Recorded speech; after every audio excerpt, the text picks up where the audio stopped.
Kembali bersama Gifar dan Anita. Ini adalah pasangan konten kreator juga gitu yang kemarin sempat membagikan kisah tentang ibunya yang mengidap skizofrenia gitu ya. Dari sejak kecil bahkan kamu taunya, kamu sempat juga ya pasti malu lah ya kan, orang taunya kamu sempat ya teman-teman mau datang ke rumah. Saya tolak. Takutnya kan pas mereka datang ibu lagi jadi takut kelempar sesuatu gitu. Ya, sempat merasa malu juga. Dan bahkan ketika dia harus 13 tahun kamu bilang ya dengan kalau parahnya 13 tahun, cuman kalau kealami dari 2005 juga udah sebenarnya. Dan itu juga membuat kamu juga sempat berada di titik rendah. Kamu juga down. Sampai teriak-teriak kayaknya sendiri. Iya, Apa yang kamu lakukan pada saat itu? Pas dia teriak-teriak, sempat maksudnya dalam 3 hari itu diajak ngobrol nggak nyambung. Seminggu diem, ya seminggu lebih diem. Ditanya diem terus, kamu sebenarnya kenapa? Aku stres, katanya stres. Terus teriak-teriak, nyanyi sampai jam 12 malam. Dia benar-benar aku harus ke psikiater katanya. Ya udah ayo kita keluar. Terus pas keluar malam tuh jam 12 malam kita cari makan dan ya maaf ya Maya kayak ada anak jalanan kayak gitu. Terus aku bilang, lihat di luar sana masih banyak yang bebannya lebih dari kamu. Kalau kamu lagi stres gini, kamu lihatnya ke atas, itu bakal tambah stres. Tapi kalau kamu lihatnya ke bawah, malah banyak bersyukurnya gitu. Tapi Anita, kamu akhirnya tahu gitu setelah dia bercerita bahwa ibunya dengan skizofrenia. Tapi kamu tetap mau, keluarga tetap bisa menerima. Apa yang membuat kamu tetap gitu ya berkomitmen? Ya dari awal pas tahu sebenarnya kaget ya. Tapi ya kita juga udah lama ngejalanin gitu ya, 6 tahun sampai ke 7 tahun. Ya masa putus cuma gara-gara keadaan ibu, ya bagaimanapun ya tetap harus nerima gitu. Kita punya tujuan untuk serius ya harus bisa nerima keluarganya juga sih. Nah, artinya kamu juga mendampingi Gifar untuk menghadapi pada saat ibu lagi mengalami episode gitu. Gimana? Kamu sendiri sempat mengalami breakdown nggak? Iya, pasti. Sempat juga, cuma saling kuat setelah sayanya bangkit, dia yang breakdown juga, saya yang bantu. Jadi kita saling bantu, Kak. Jadi setelah kalian lihat ya, kalian kan hidup dengan orang dengan skizo, apa sih yang bisa dilakukan untuk membantu pada saat sedang mengalami episode atau untuk ya bisa sedikit mengurangi beban? Apa? Paling simpel ngobrol ya, ibu mah pengen ngobrol dong. Dia cuma pengen didengerin curhatnya. Pengen, jadi kita tuh harus ikut masuk ke dunianya dia. Kalau pada saat dia lagi merasa didengar ada yang namanya siapa itu? Pak Ardi itu. Jadi ibu punya halusinasi bahwa suaminya itu namanya Pak Ardi. Tapi bukan bapak saya maksudnya. Nah, terus kita harus dengerin kalau Pak Ardi itu orang kaya, perusahaannya banyak, kita harus ikut gabung. Oh, masuk perusahaan ke dalam betul. Kita masuk ke dunia ibu. Kita kayak mau ikut dong kerja di perusahaannya kayak gitu. Harus benar-benar masuk gitu. Apa biasanya yang suka memicu ibu mengalami episode? Kayaknya tiap hari. Nggak ada pemicunya? Pemicu sih sebenarnya kalau buat sekarang gitu. Kalau buat sekarang nggak ada? Ya, dan kita ikhlasin aja, ibu mau cerita apapun bebas aja, silahkan gitu. Kita dengar. Kita dengerin. Jadi kalian dengarkan. Tapi gimana caranya? Ini kan juga ada faktor keamanan yang kalian harus jaga ya pada saat ibu. Iya. Gimana cara menjaga keamanannya? Keamanan artian gimana? Pada saat kan lagi emosi tuh kan kadang-kadang nggak tahu ini kan barang pecah belah apa segala macam. Amanin dulu yang bahaya-bahaya. Sebenarnya yang kayak bahaya-bahaya kita amanin dulu. Cuma kan namanya ibu lagi sakit, kita nggak tahu juga kan. Saya nggak bisa baca pikiran ibu kan. Di saat emang udah ada barang nih, dilempar aja, ya udah mau gimana lagi. Saya kasih TV juga waktu bulan kemarin ya.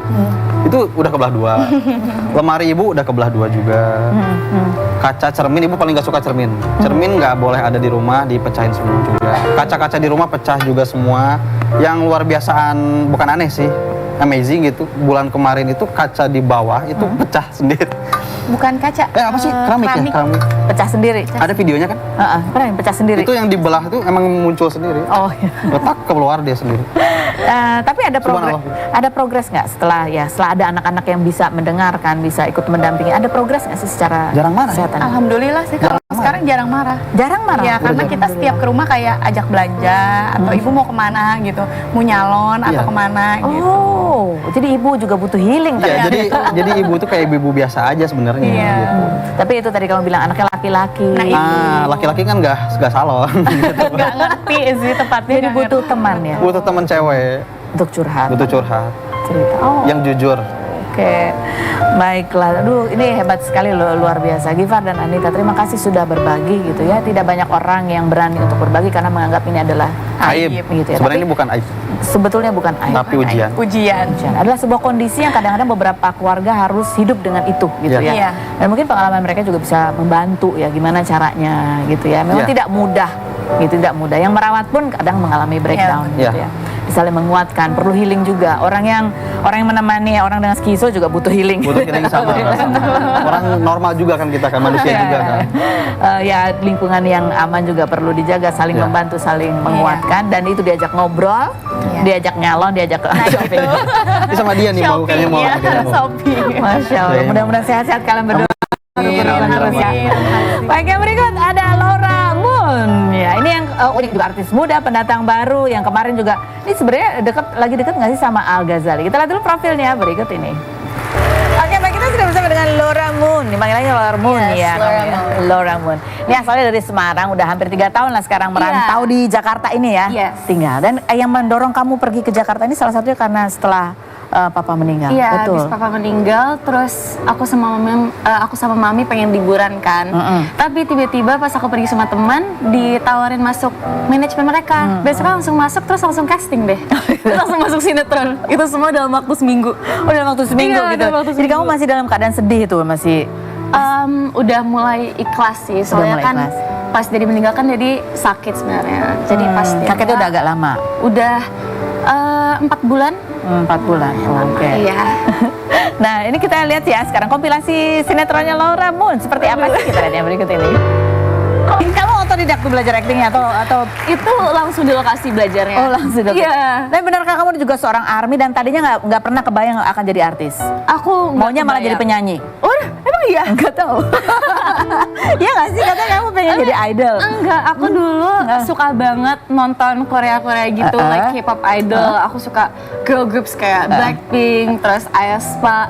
Dan aku emang dulu kan suka banget ngedance, terus singing juga. Tapi aku nggak pede buat audisi. Oh gitu. Iya.